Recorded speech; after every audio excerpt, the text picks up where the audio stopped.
This town is Toledo, Ohio. That's one of the many small little towns I've got to go through from Red Key, Indiana, up to Toledo, Ohio tonight.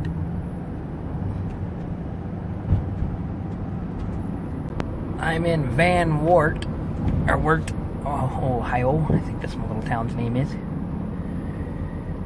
A few little things to get used to. In my Chevy Traverse, I had a digital readout on the. You could hit the plus or minus on the cruise control and watch the digital number come up to whatever number you wanted to set it on, 55, 65, 75, whatever. On here, you got to do it the old-fashioned way, analog gauge. It's your typical work van. It's got manual windows, roll-down windows, manual locks and unlocks on every door. I mean, this van was built for one purpose. He put a brand new motor in it, rebuilt transmission. This van was put together from pretty much 3 different vans. The van body has 604,000 miles and something on it. But then they put a different engine and transmission and stuff that counts different, something with the axles. And newer rims and then new tires. Stuff like that to get it going for Volt. But the van itself is just built for hauling stuff, heavy-weighted items, and so you have the basic creature comforts a person would need. Radio is your basic AM, FM, and as you can see right there, somebody spent a hell of a lot of time hitting the seek button for the next station up, and I can see why, because it's only been an hour and something that I've been on the road, and I've been hitting it too. There's a chunk missing out of the steering wheel, small little chip and stuff like that. You can definitely tell this truck's been used. The 604,000 miles shows on the inside a little bit here and there and wear and tear.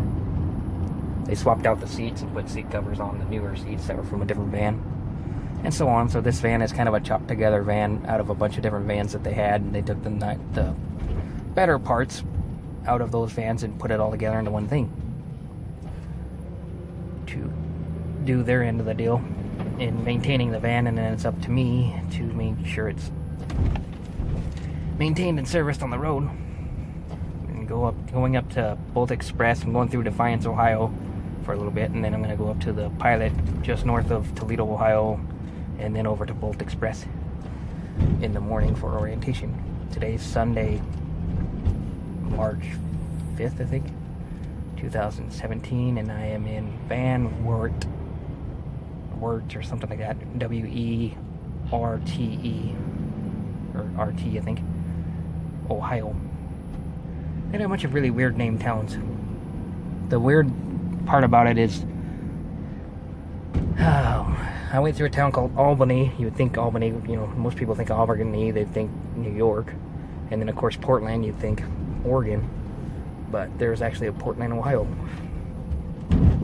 Stuff like that. Little towns. Interesting little names. I like Defiance, Ohio, the name anyway of it. And I would retire someday in Defiance. Possibly. It's one of those kind of towns that I like the size of it.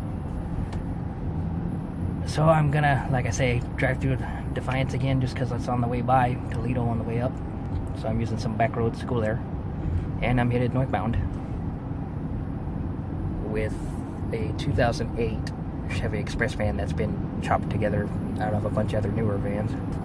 And I do like how this fleet owner, I'm not going to mention the names or anything for privacy, but he's got like good 35 vans, trucks all together, I mean, out there on the road doing stuff. So he's got the shop and everything to back his stuff up with. So yeah, if I have any major problems, like transmission goes out or whatever, they have the truck and trailer and stuff to come and pull it home and fix it and throw me in a different van, and off the road I go again. That's the kind of thing I wanted to sign up, instead of going with a mom and pop shop style expediting outfit where you're pretty much on your own out on the road. This fleet owner has services, various different services through like Valvoline or Auto Zone and stuff like that to keep you rolling on the road so that you can get things serviced and down the road you go. He's switching from vans to Sprinters, even though he doesn't like the cost or the idea of switching to Sprinters, because they cost $55,000 or $60,000 to start, and then if the engine or everything breaks down, it's expensive, of course, because it's Mercedes. But that's what all these companies like Bolt Express and everything else want, is a Sprinter with a high top room, which as a driver I could see that. It's only been a couple nights staying in the van in the shop off and on, and I'm already kind of somewhat getting tired of the crawling around, kneeling around. style in the back of the van to do that. I'll do a whole tour of the van someday on a different video, but for now I'm just killing time behind this truck in this small little town of Van Wert. That's pretty much it. I mean, it drives like a truck. That's why they nickname it that. You can definitely feel it doesn't feel like your normal commercial, I mean your normal customer style vehicle like I had my Chevy Traverse, you know, normal people's cars that they drive.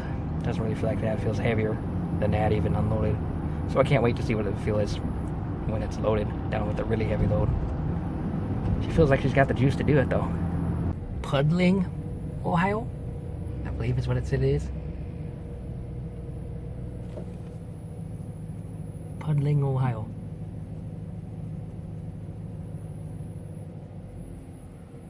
I like how Ohio's got all these little center parks with the, you know, right in the center of town, in all the little towns. Half of them have brick streets. This one doesn't, but majority of them do. Kind of a nice Ohio setting the way they do that.